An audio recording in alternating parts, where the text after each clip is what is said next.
3rd of April 2020. Dear all, Chris and I have been exchanging WhatsApp messages tonight about an idea I've had. How about a weekly planning-related chat show via Zoom, which could be streamed live and recorded for subsequent viewing as a light-hearted but also substantive discussion of the past few days' planning-related topics with a few questions thrown in, a sort of blend of the Mars show with TGI Friday. We could raise money for the NHS at the same time. It will require a decent amount of effort. If it would be counterproductive, but it could be really fun. It's getting 1,000 views per week. I'd only want to do this with the right people. And in any event, I think it'd be far better as a collection of individuals from different organisations rather than some marketing event. Dare I say we'd be the dream team. We could rope in special guests for particular episodes or parts of episodes. And there's no reason why it would have to cease when COVID-19 is resolved. I expect video tech will be a lasting legacy of the current crisis in its current shape and form. What do you think? Hello, and welcome to the last episode of season 3. Not the last season, I hasten to add, of Have We Got Planning News for You. Thank you very much indeed for joining us again. That was, as I say, the original email that I think Chris or Sasha found in old emails the other day. Welcome as always to our YouTube viewers watching in the future, and indeed our podcast listeners now as well. And please don't forget, as I mentioned a moment ago, to consider making a charity donation in lieu of a registration fee. We support the NHS Combined Charities Just Giving page and Shelter, as you know, but also we encourage you to make a donation to a charity of your choice if you prefer. Now, our very special guest this week is Fiona Howie. Fiona, welcome.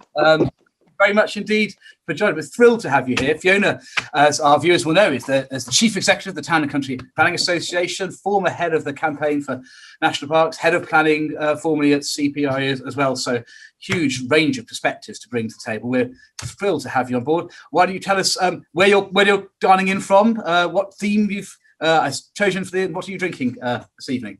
So I am at home in Streatham in southwest London. I am drinking a gin and tonic, but I didn't manage to get to the shops to get lemons, so apologies. I should mention that I'm drinking some locally produced gin, apparently from Tooting, inspired by St George's Hospital, which is where my daughter was born. And the theme, which was co-created, I wouldn't like to claim full credit for it by any stretch of the imagination. The theme for this week is Worcestershire, and this might be too big. So, gift from my dad many years ago, because I'm from Malvern in Worcestershire originally. We've got a Worcester majority on this show, I think, at least until Paul arrives. Fantastic. Well, thank you very much indeed. As you know by now, we do our interview discussion, which Chris is going to lead today in the second half of the show. But please do feel free, if you'd like to, no obligation to comment on anything we discuss beforehand. So thanks so much indeed. Now, Paul's still mid-inquiry, full flow, no rest of the wicked. But Mary, good afternoon. How are you? Good afternoon, Charlie. Good afternoon, everybody. Fiona, welcome to the show. I like you, I'm in South London, but I'm in Wandsworth, and I am about to pour myself.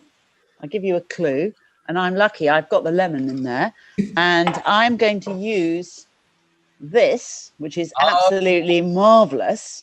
This is my go-to Bloody Mary mixture, topped up with a little bit of this, because as we know, there's plenty of Worcester sauce in that, but I like double quantities. So, yeah, I'm looking forward to the show.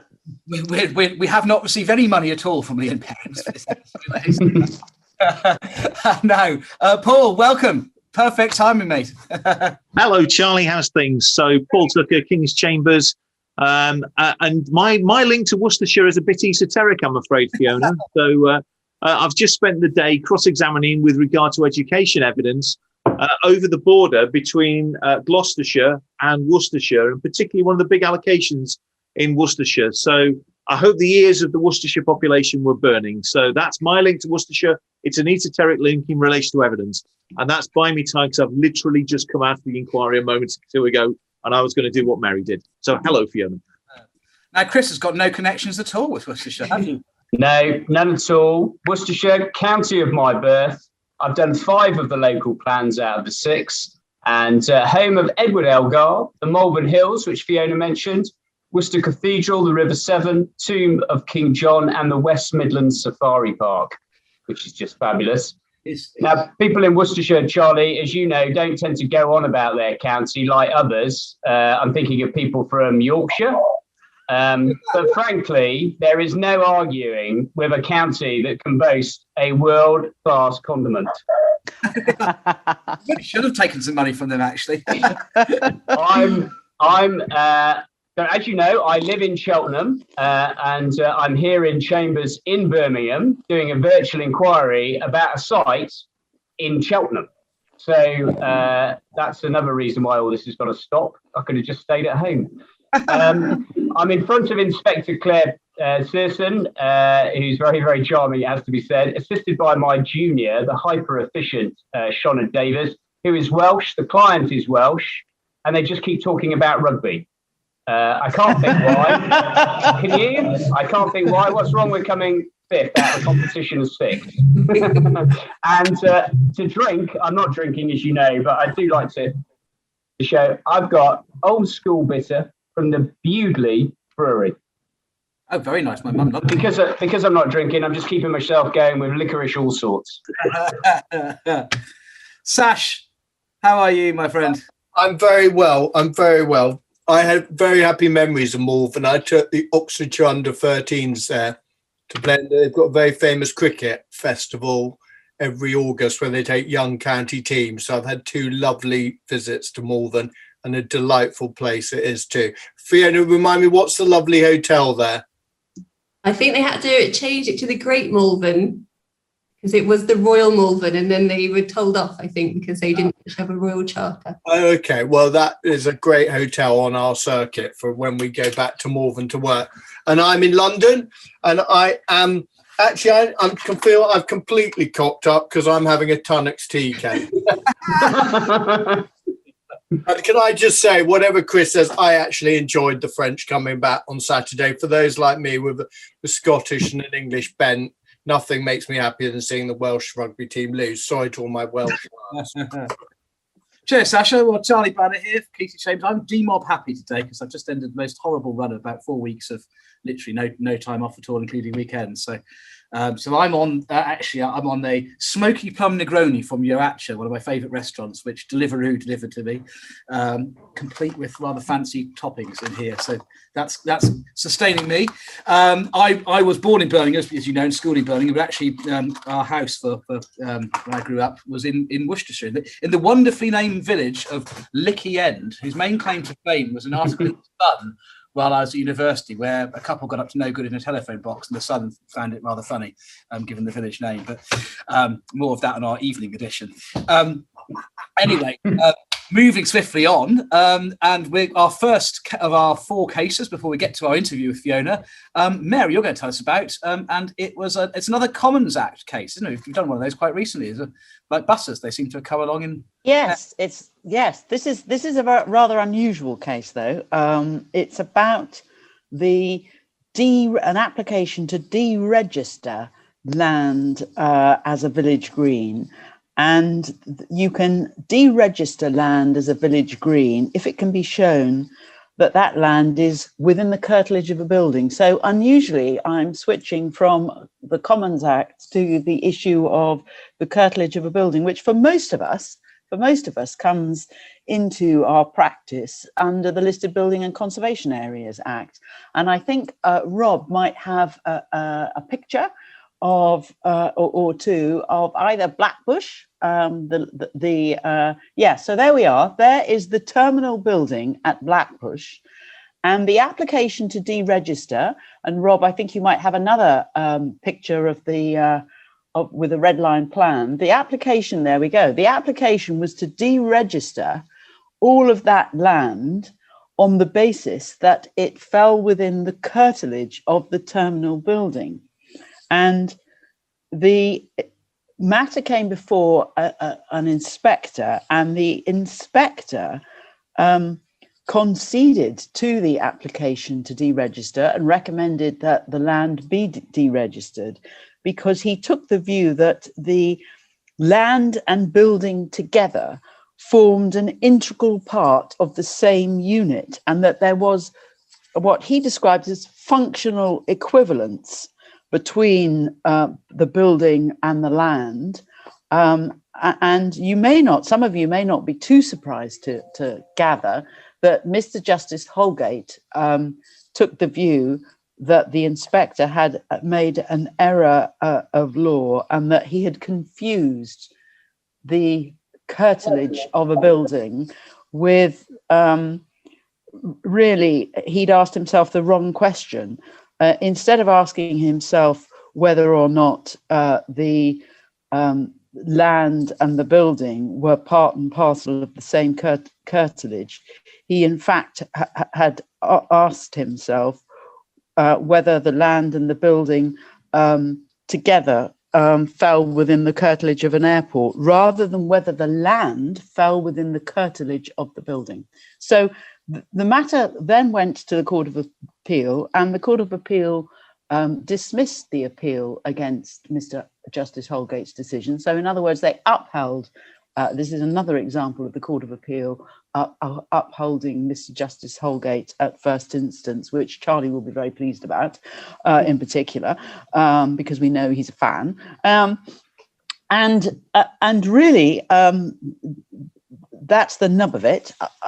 I would recommend in particular to all those conservation specialists who might be listening, that they take a look at the judgment, the supporting judgment of Lord Justice Nugee, because actually he takes us on a very interesting trip through the array of what he describes as extensive authorities that touch and concern this issue of the curtilage. And he goes back to 1876 and a case called Jepson and Gribble, which was all about whether dwelling houses that were within for a medical superintendent within the boundary of a lunatic asylum were within the curtilage of the asylum.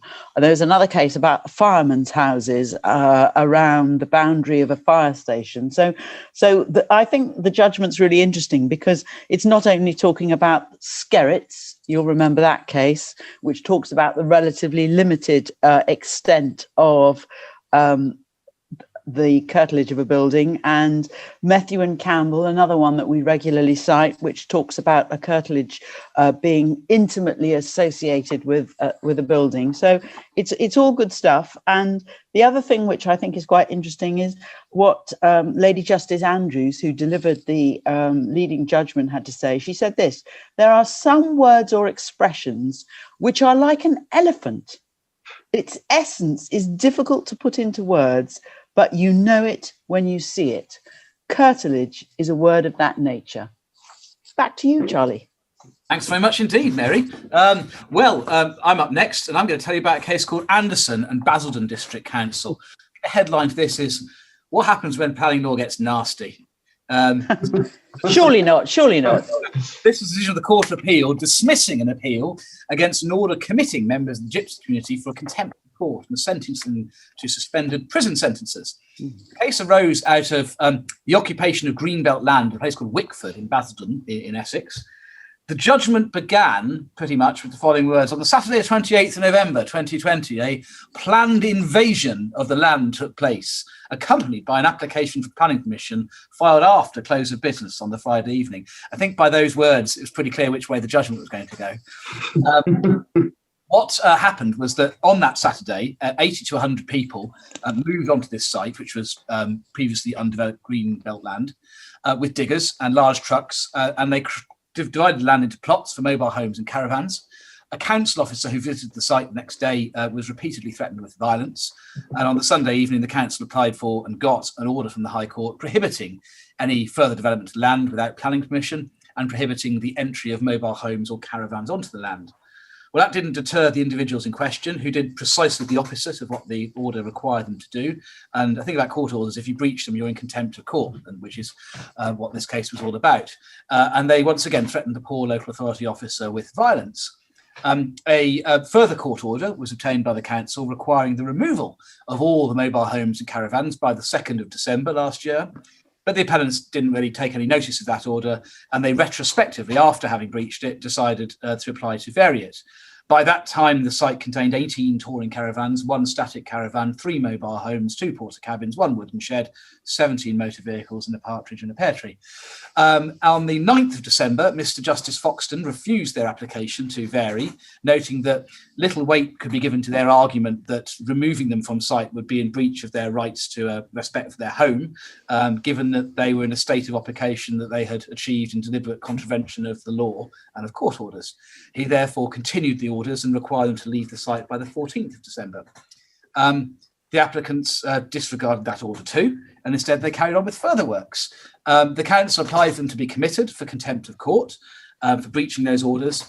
The judge at first instance said it's not easy to envisage a more flagrant and coordinated breach of planning control by a group of individuals acting in concert on previously undeveloped greenbelt land, and there's been a complete failure to comply with the orders. He rejected their assertion that they'd be in breach of the COVID regulations by complying with the orders, and gave a declaration in his order that a prosecution under the COVID regulations would not be in the public interest. He imposed a prison sentence of 4 to 8 months, suspended on condition that they left the site and cleared it within certain deadlines. So he said, if you don't leave by the 3rd of March, you go to prison. But if you do leave in accordance with the order, you won't be prosecuted under COVID. The appellants appealed to the Court of Appeal, and they said the judge was wrong in law in committing them for contempt, because it would be contrary to the COVID regulations for them to comply with the order, because they wouldn't have a reasonable excuse. As it was a committal case, they didn't need permission to appeal, and it's pretty clear from the judgment they wouldn't have got it if they had needed it. The Court of Appeal said the answer to the case was simple. The judge's sentence, they said, was the very least he could have imposed in the circumstances. His decision to suspend the sentences rather than send them straight to jail was, they said, more than fair. And then they went to say this, and this is perhaps the most interesting: having shown so little regard for the law in other respects, the appellants now claim to be troubled by their obligations to obey the COVID regulations. However, they would plainly have a reasonable excuse for moving off the land in compliance with the court order. And again, they go on to say the judge's declarations weren't declarations in the strict sense, they wouldn't be in breach of law, but well-meaning attempt to assist them. Unfortunately, their overall conduct shows their reliance on the COVID regulations to be just another strategy for staying on the land as long as possible. The regulations were enforced when they moved onto the land, but they moved anyhow. They didn't require them to continue to develop land to breach the order, but they did so anyhow. No coherent argument was made to the judge that the COVID regulations prevent compliance with the orders. And the court also rejected the submission that the judge didn't take sufficient account of the appellant's personal circumstances. They went on to say that the maximum term for contempt of court was 2 years. The breaches of abrasion, and they made pretty clear that the appellants were lucky to have been let off with a suspended sentence, as surely they were. I'm pretty sure that I would have sent them straight to jail, to be quite honest, for all of that. So the message is, don't break the law, boys and girls, or you just might end up in jail. And on that, Sasha. Well, Charlie, as you know, the ex-head of chambers of one of the chambers that formed Landmark was Lord Justice Goddard, that famous judge who basically would have taken the same approach as you. Can I just thank someone who's identified the correct hotel we were all trying to grapple with was the Abbey Hotel, which is a cracking hotel in the centre of Malvern. Right, my case is a really extraordinary case. I think it's probably the first time we've done a High Court challenge. It's a judicial review, and it's got about 4 extraordinary factors in it. The first is it's a challenge to the grant of a planning permission from 2013. So the planning permission was of some extreme vintage, as you can see from the date. And as all of our eagle-eyed listeners will know, you've normally got to come within 6 weeks. But this case is over 6 years. So that's the first extraordinary factor. The second extraordinary factor is the local authority accepted that they shouldn't have granted the planning permission. It was under challenge. They conceded that ground. The third extraordinary factor is the interested party also accepted that the permission was unlawful. So there was unanimity that the grounds of challenge were all made out, and effectively the planning permission was granted unlawfully. The fourth extraordinary factor was the fundamental issue, which is, should the court grant relief and entertain a judicial review so out of time? And of those of you who, again, are very well aware of such matters, the court does have an inherent discretion to grant judicial review well out of time. And of course, that was the issue that was grappled with by the Court of Appeal, by Mrs. Justice Leven in the High Court. And the decision she took was that the circumstances here were, in her words, a unique and exceptional case. Now, let me get to the nub of why this is a unique and exceptional case. And for all of those officers who are involved in validation, please concentrate. And also all those from the applicant side who are involved in putting application together, please concentrate. The little matter of the red line, what was actually applied for, this is a holiday park, was a vast, great, involved. This deals with a part down Holiday Park, beautiful part of the world in Devon. I'm not going to, is it Croyd? Crowd? I have Croyd. I would ask our West Country correspondent on the correct pronunciation. The Queen of Plymouth will tell us what it is. But basically, this was a holiday park, and they wanted to extend the hours of which they could have occupation on the holiday homes.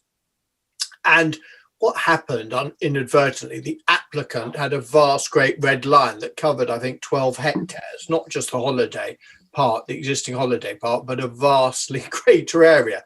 Planning permission is granted. It comes obviously to the applicant's attention some years later, I think 4 years later, wow, we've potentially got this golden permission, which allows us to put vast number of holiday homes across the AONB. And what they do is they apply for an LDC. And of course, the inspector says, after an appeal, because the LPA turned them down, the inspector says, my hands are pretty much tied. I've got to grant it because the permission exists and it hasn't been quashed. Of course, then the local residents association, who last thing they want is a vast holiday park covering the AONB, do the judicial review. And the outcome is that Mrs. Justice Leven, in balancing the factors, took the view, and just to give you the overriding factor and all of those who are interested in this, obviously the law requires a balance between obviously the interest of the applicant, who in almost all cases has relied on the permission, and of course the public interest, that we can't have a system that grants frankly crap and illegal planning permissions. So what the court decided in this matter, and Mrs. Justice Leven decided the overriding factor which determined that she would grant relief and allow the application to be brought out of time, was the harm that would flow from upholding the planning permission. So anyone who's got a case which both involves trying to get a planning permission quashed out of the 6 weeks, have a look at this case because it's pretty important and interesting. Thank you, Charlie. Thanks, Sasha. It does show the kind of slightly arbitrary distinction between time limits for judicial review and for statutory review of inspector or secretary of state decisions, because no matter how compelling the public interest, if it had been a permission granted on appeal, there would have been no scope for extension of time because it's an absolute hard cut-off. There's a slightly arbitrary distinction, really. Charlie, before you turn to Paul, can I just say, you and I and Fiona are the only ones who haven't sworn yet. The other three have. Maybe with reference to a drink, but do maintain standards. Is crap a swear word in Worcestershire? Yes, and most places on the planet. Yeah, well, I'll try. I'll try to restrain myself, Chris, but I nearly did, or I may have done under my breath when you made the comments about Yorkshire. But you know, I'm sure Rob can dial that up in the volume. Now, Paul, we're reliant on you to raise the standards. How low have we sunk? What are you going to tell us about? I'm going to tell you about Ledbury. I'm going to tell you about a triumph from somebody called Chris Young, who apparently came top of a league last week, for which we unreservedly congratulate him. It was the owl. It was the owl. It was the real Chris Young. Yeah. Well, when he's on the show, we'll congratulate him.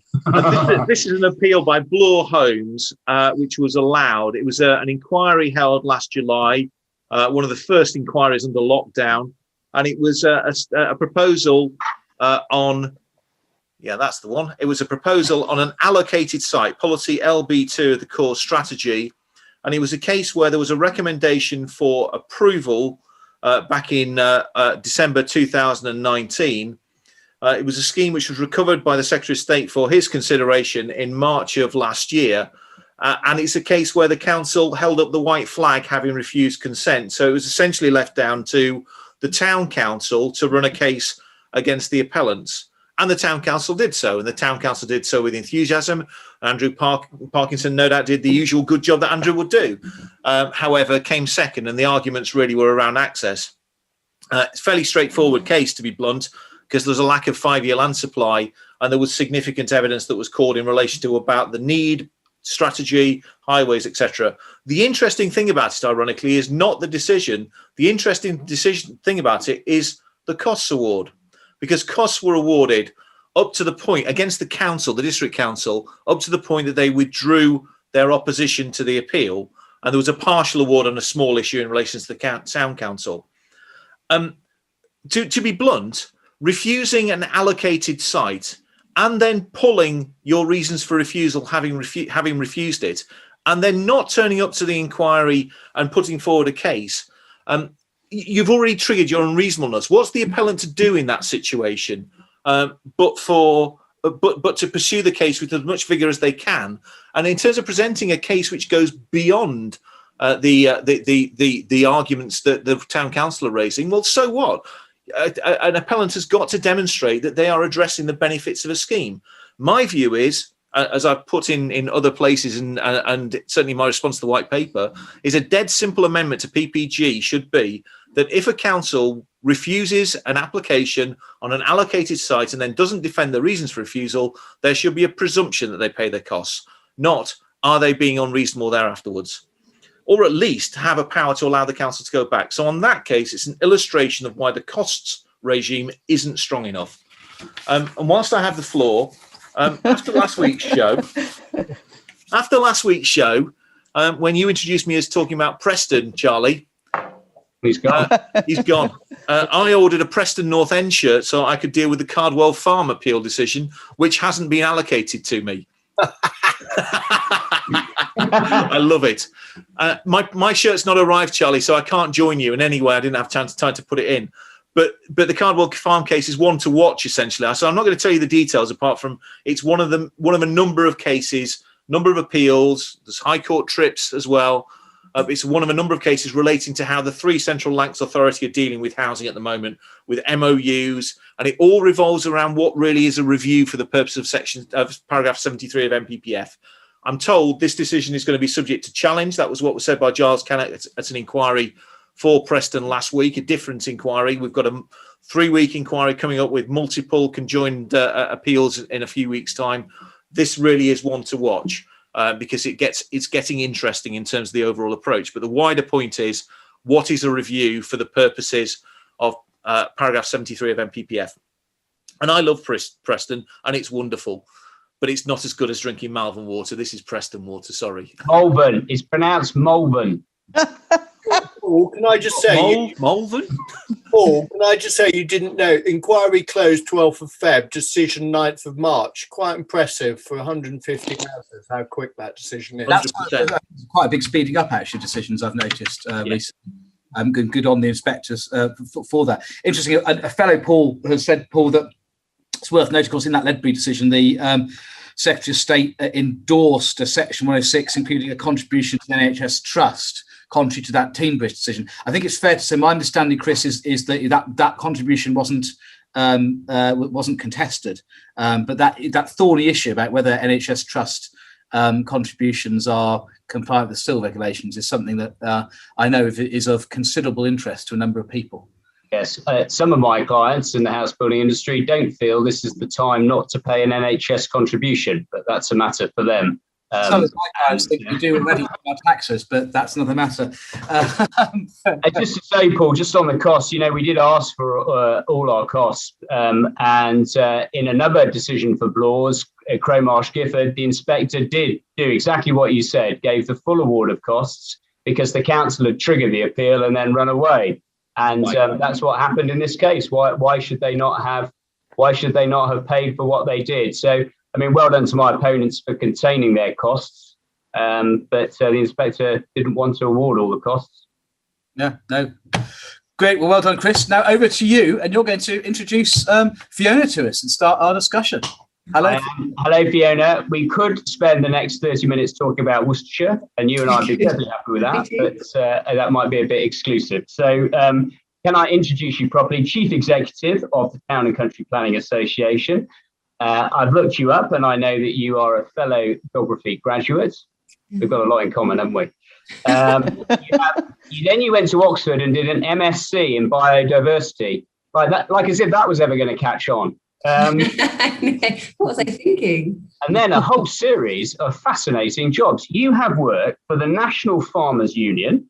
You were the head of planning at the CPRE, senior policy advisor, and then a chief executive of the Campaign for National Parks, and now chief executive of the Town and Country Planning Association. That is a dream career, frankly. Well, I don't know if everyone would agree with that, but it's certainly been interesting. Yeah. Any difficult days at the CPRE? Just kidding. Okay, so can I ask you, when was the TCPA founded? So the TCPA was founded back in 1899 by Ebenezer Howard. So our history is very intertwined with the Garden City movement. When we were originally created, we were the Garden City Association.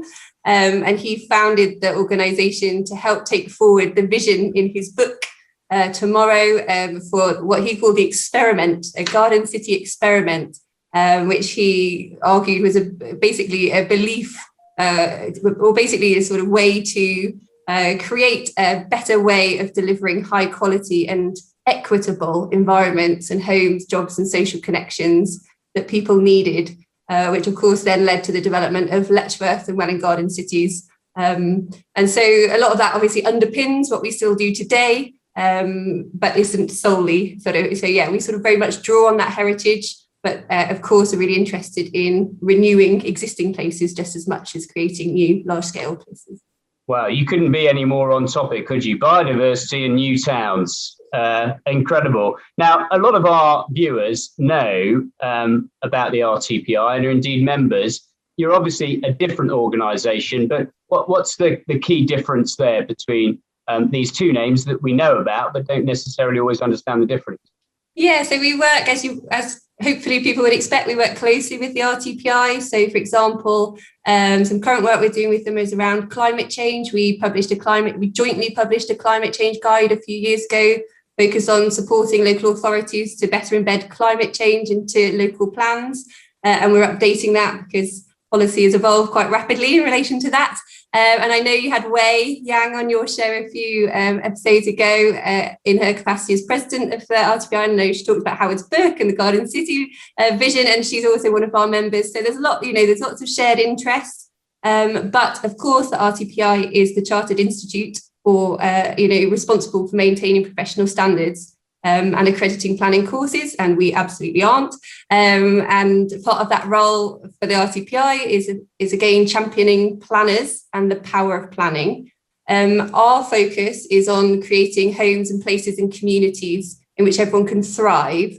And so we are very much interested and work on the planning system because we believe it can be transformational in terms of helping us achieve that aim. But we're also quite clear that sometimes the planning system isn't helping us to achieve those outcomes. And we're very happy to talk about that more, and I'm sure we will come on to it. So our work focuses on influencing the planning system and working with planners, but it's very much to achieve our outcomes and our aim and our vision. But we also, of course, recognise that aspects of that vision will be achieved outside the statutory planning system. So we're not solely interested in working with planners. It's very much around that placemaking agenda and recognising that planning has a key part in that, but not the sole sort of ability to deliver some of that.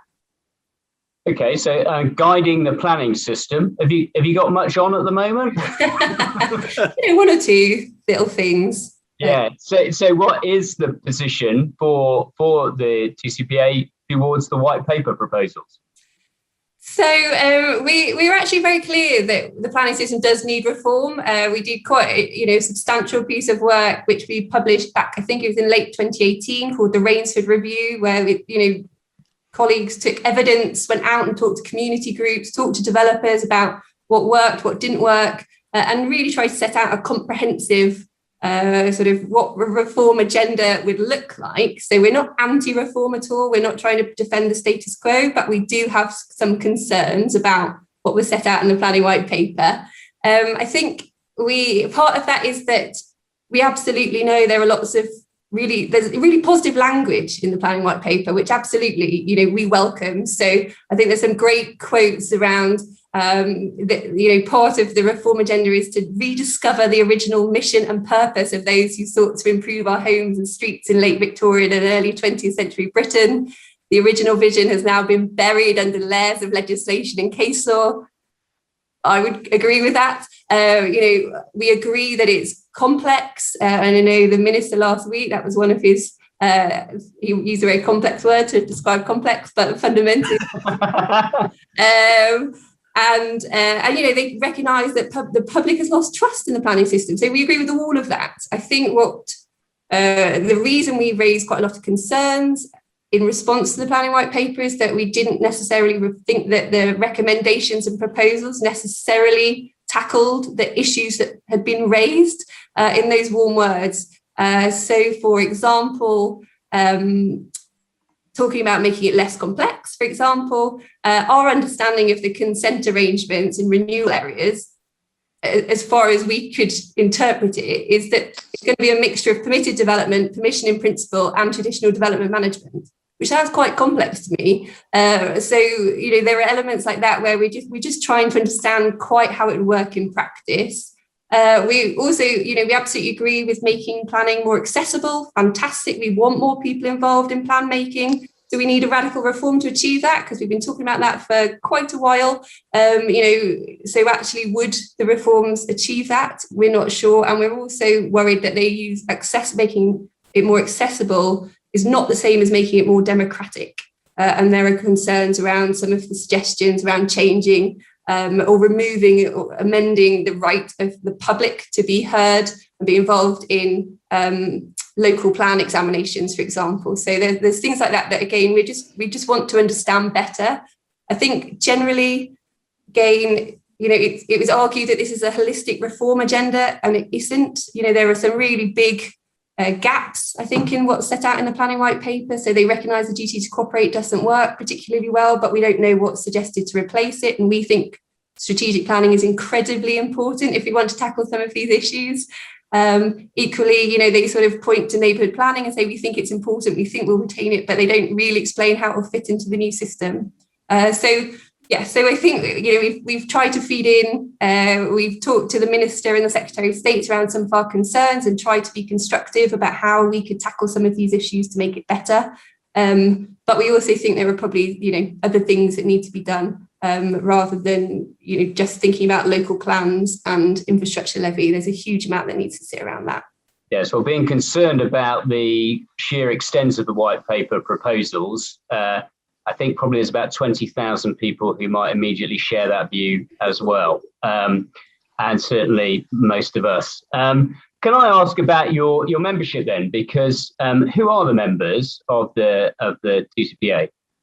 So we're quite small. I don't know if I should admit it, but we've only got about 1,000 members. So we're much smaller than the RTPI, and I think probably much smaller than some people think we are. But those members that we do have are a mixture of individuals who are predominantly planners, but also we have quite a lot of organisational members. So quite a lot of local authorities are members of the TCPA, and that some of those relationships are quite transactional. People join because they want to get a copy of our journal, or they want discounted rates at some of our events. And other people we know join because they believe, in this philosophy about a better way of living, and some of our campaigning work for, improving housing standards and things like that. So they're quite a mixture, but we're very conscious that we want to, we do recognise that actually to achieve our vision, we have to look beyond the statutory planning system. And so we do want to reach beyond planners.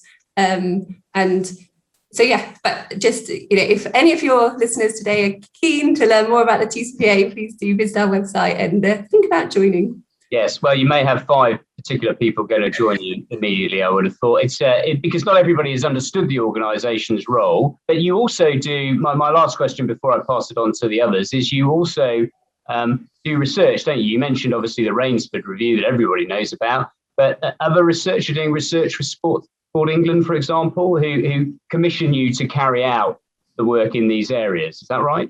Well, so with Sport England, we have a 3-year funding agreement with them. So they recognise that we do lots of work around reuniting planning and health.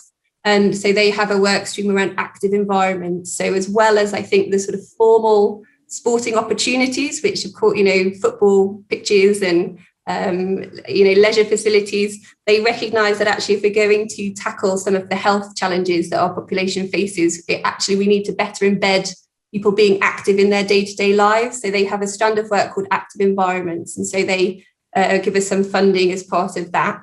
So they, for example, that funding helped support some guidance we put out yesterday about 20-minute neighbourhoods. And so talking about, complete compact communities, which we, of course, believe relate back to the Garden City principles. So they support that.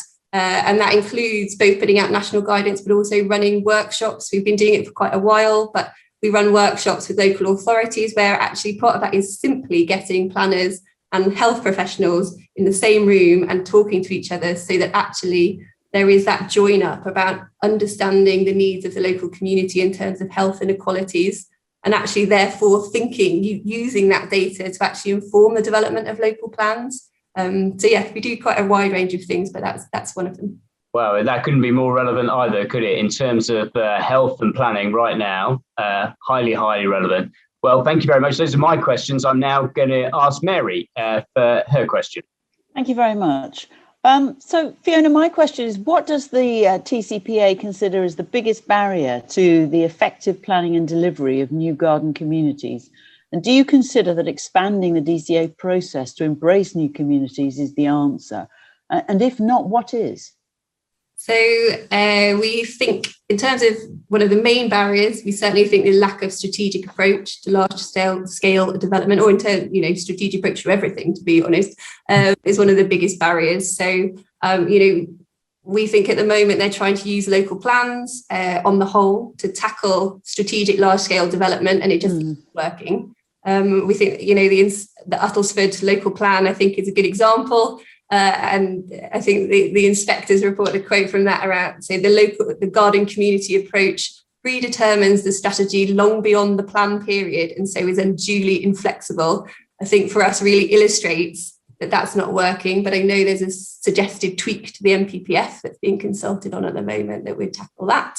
I think there are other, of course, barriers. One of them is resourcing local authorities. So, sort of planning for and driving through large-scale developments is different from, some of the other elements that planning departments have to tackle, and so supporting both skills and capacity in that area. If we are going to, expect local authorities to do that, we need to support them to do it.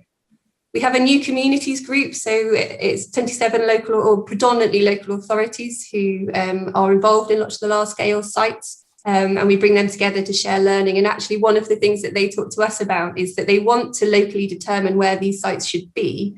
But actually, what they really need is national now support and leadership on it. Because, of course, not only do these schemes look well beyond the life, the sort of 5-year or the life cycle of the local plans, they also go beyond the political cycles at the local level. So they really do want national sort of support for it. In terms of DCAs and NSIPs regime, we believe there's a big difference between a pipeline or a wind farm and the sort of multifaceted elements of large-scale developments and large-scale new communities. So we don't think that regime is the right one at the moment. In our response to the planning white paper, we did say in its current guise, the NSIPs regime is not fit for that, in our opinion. But if they were to look at it, updating it and improving it, then maybe.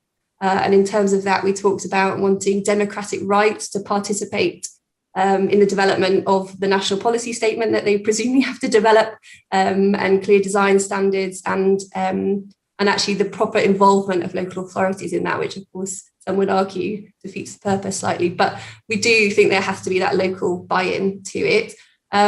We've done quite a lot of research into the post-war New Towns programme, which created 32 new towns across the UK, and today, I'm told, is home to 2.8 million people, those new developments. So we do think there's lots to be learned from that, both, in terms of what went wrong, as well as actually some positives. And so actually we would argue that modernised new town development corporations would be one of the routes for driving through some of the large scale development, but they would need to be modernised. So we don't, and part of that is around, again, the role of local authorities in that, as well as communities. So we do, we've written quite a lot about that, but I know we're limited on time. Thank you very much. Very good answer. Thank you. Paul, your question? Yeah, so I'm just smiling to myself because when I came into the planning system back in the 1990s, I was dealing with the tail end of these new town corporations, places like Warrington and Chorley. And I thought they were a great idea. I knew nothing about them, thought they were a great idea, and then they all get phased out again. It's very odd. But anyway, and I have to say as well, Fiona, and I know I've complimented you behind the scenes, I'll compliment you again in public. I adore the TCPA website because it sends you down so many different rabbit holes. It's just fascinating. So I'm going to ask you about art in a moment, but to tell you, subsequent to our previous conversation, I went down the rabbit hole at some of the stuff about your founder. And in terms of new towns in the late 19th century, apparently they were planning not just for homes, not just for an industry, but also homes for inebriates and homes for waifs. So it's got virtually all my life cycle. I think it's a good illustration of the fact he was really arguing for complete communities. He tried to cater for everybody. Planning for Yorkshire. Right. My question doesn't relate to that, although it is inspired by the picture of Hull. The TCPA has just published Putting Art Back into Planning, a practical guide for councils. And the ability, and that's a picture of the cover sheet, it's fantastic. So the ability of the planning system to embed meaningful civic art into development across the plan-led and development management process being patchy. That's a guide which talks about it not just being about positive development management, but also about civil justice. So tell me, how do you see this guidance working, and how will this raise consciousness about the importance of public art to proper planning? Yeah, so I think we're really conscious, and we, the TCPA end up doing this at times. Sometimes we can fixate on the technical side of things and focus on the process rather than the outcomes. And while those outcomes, the process, getting it right is absolutely important. And I know I'm talking to 5 lawyers, so absolutely critically important. But we're really conscious that if we want to create places in which people want to live and work and play and thrive, then actually there's so much more to life than just the planning process. It's got, so, and so that's why we're really conscious that art is important, along with many other things. And we recognise that art can't always be planned for, but we are arguing in this guide that the planning system can enable civic art.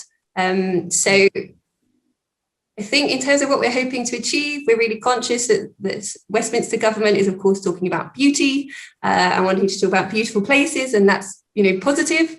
But I think what we're worried about is at times that fixates on the quality of a home. It's not, it's got to be all encompassing. And so hopefully this guide might inspire some people, some local authorities to think about that. We know lots of local authorities have corporate art strategies, but don't often make the link between that and the planning system and the ability of the planning system to enable that. But also, I think what this guide highlights is actually that as well as an outcome from the planning system, that art can be part of the process. And again, it relates back to, wanting to make the planning system more accessible, more engaging. So the picture on the front cover of the guide is, as you said, a project in Hull, which is, I need to get the name of the organisation. So it's a community-led initiative that's set up by Rights Community Action, and it's called the Shorelines Project in Hull, which is one of the case studies we talk about. And the aim of the mural, among other murals, is to actually engage people in the community to talk about the climate emergency and what might need to change and what might it mean for Hull in terms of sea level rise and what needs to happen. So, just trying to engage people in a different way. And then there's also an example about a theatre group that does a play about local plans and things. So again, there's sort of art as part of a process and a way of engaging people, as well as that important, placemaking agenda. I keep telling this lot, the H in Hull is silent. Sorry. Will these people never learn? Thank you very much, Fiona. Imagine that, a play about local plans. Wow. Sasha, your question? They'll be literally wrestling to get in. Fiona, my question. One of the things, and I'm going to out the government slightly, that we can see, obviously, we all get the adverts for various jobs that are going on in the ministry. I mean, the direction of travel seems to be quite clear about the white paper, and Chris has already asked you about that. I mean, generally, are you being listened to by the government? Do you have a voice with the government? So we certainly talk to them. Whether or not they're listening, I think it'd be really interesting to see what happens in terms of their response to the white paper. And I know when you had the minister on last week, he said they're still, considering the 44,000 responses they received. What's interesting for us is, so I mentioned the 20-minute neighbourhood guide, and actually Department for Education put their logo onto that guide. We're talking to Department for Transport about that guide. We've tried to talk to MHCLG, but they're too busy with the reform agenda. So, there's a really interesting, of course, part of, I think, the challenge with planning is that sometimes it's just put into MHCLG and they do planning. But of course, we need to talk to BAYS about climate change. We need to talk about education and transport. And actually, that's part of the challenge with planning, that it can't just be left to MHCLG.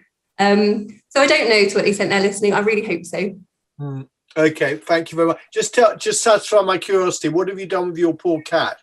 They're both shut outside. They're an absolute pain today. So hoping entertaining themselves. Thank you. Charlie. Sasha, you and I must get different job adverts, because I think for the last 5 weeks, I keep getting emails from LinkedIn. So they've identified a job for me as head of legal at Poker All Stars in Las Vegas. I don't know what the profile. Can't imagine why they'd think that would suit you. I haven't got a problem for that. Now, that is a really fun game, getting lots of job adverts being sent Anyway, to you. that's my second career lined up. Fiona, I really enjoyed reading this week Common Ground, the TCPA's alternative prospectus, for want of a better word, for more incremental planning reform than proposed by the white paper. And I genuinely thought there were some really interesting ideas there. One thing I was struck by, and I don't mean this by way of criticism, but I was struck that it didn't say a huge amount about streamlining the planning process in contrast to the white paper, which obviously is all about streamlining.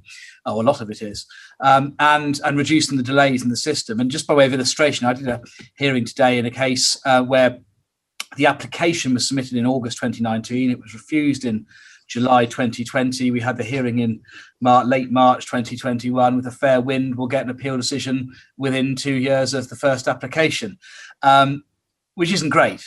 And if it goes to the High Court, which hopefully it won't, then you've got a year plus delay after that. So really my question to you is do you and the TCPA, accept that some streamlining is needed? And if you were Secretary of State for the delay, how would you speed up the planning system? I'll take these in reverse order. If I was Secretary of State, I would better resource local planning departments, because I think that would help with lots of the challenges that we currently face in the system. So we definitely don't use the language around streamlining. Our interpretation at times of that is that when government uses it, at times it basically is around trying to take the democratic voice out of planning. And we, still are very clear that planning should be in the public interest. It should be a democratic process, and people need to have a chance to have a voice in that system. So we consciously don't use that language. Could the planning system be sped up? Probably. I think the challenge is, of course, around thinking about the different parts of that process, isn't it? Like you said, Charlie, that, whose fault is it at each different step, or what is the delay? So the planning inspectorate at times has been cause of delay, and I know there's work around that. Absolutely, it takes too long to get local plans in place in some instances. But I think, as you mentioned with Uttlesford earlier, after that decision by that local planning examination, they've had to go back and restart again, which is presumably hugely demoralising, slowed everything down. So again, I think that there's some things around that. I did have a quick look at some MHCLG data, and it tells me that in 2019-2020, 88% of major housing applications were agreed within the 13-week deadline or in an agreed deadline with the applicant. So again, I think it's that challenge of, okay, so what went wrong with the 12%? And understanding that a bit that a bit better. So I think that, my quick win would be to support local planning authorities to do their job better in their part of the process. I think, and part of that is looking at the local plan making process, and can they, things like, can they make data more readily available so not everyone's having to think they're starting from scratch? Absolutely, there are some quick wins around that. But beyond that, I think it's quite complicated. Thank you. Well, at least one person in the comments has already said that they've got your vote as Secretary of State. I absolutely don't want it, but want the job anyway. Well, you'll be spending the next 3 months in Liverpool, it looks like. Yeah. 3 years. 3 years, yeah.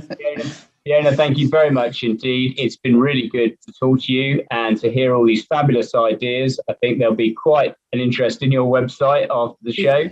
And thank you very much for joining us. Charlie. Thank you for having me. Thank Chris, and thank you from me too, Fiona. Now, Champion of the Week, Mary. Yes, thank you very much. My nominated champions of the week are two of our old guests, actually. Steve Quartermain and Lord Matthew Taylor have got together and they've produced a very interesting article that was in yesterday's Guardian. Government Planning White Paper is a Road to the Future is the title of that. And if you missed that, can I tell you that if you go onto the Town Legal website and look for Talk About Town, you will find it there. Enjoy. Thanks, Mary. Nudge, Paul. I just got to say, following on for that last thing, I don't know about you, Chris, but I think the people that supported the interview, the article behind the scenes, deserve the champion. Just a thought. Yeah. Who are they? I've no idea. Right, nudge. My nudge follows from my case from a couple of weeks ago, your case from today, Charlie, which is gypsy policy nationally is a mess. And the problem is that we don't have an identification of need, which allows authorities to say, we've done what we're meant to do. And that therefore means that communities suffer, the gypsy and traveller communities suffer, and we end up in litigation. And it helps degrade cohesive communities rather than celebrating the differences. So it's a nudge to government to get sorted to back to where we used to be, which is to make proper provision for gypsy and travellers and celebrate that element of diversity, which has been part of British life for the last 1,000 years. Here, Paul.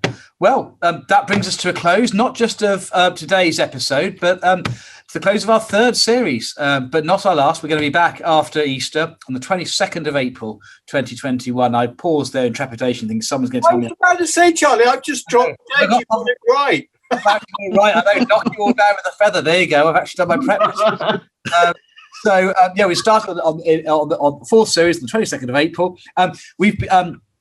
Rob has very kindly suggested that we ask you for feedback. So if any of you have got any feedback on what we might do next season, what we might not do next season, please do email admin@havewegotplanningnews4you.com and let us know, or email us on LinkedIn, or of course contact us directly.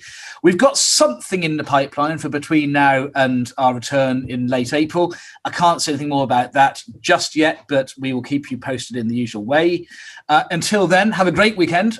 Thank you again to Fiona. Happy Easter to those of you who celebrate it. And see you soon. Thank you all for following us. Take care. Thanks very much. Cheers. Bye. Cheers. Happy Easter. Happy Easter. Cheers.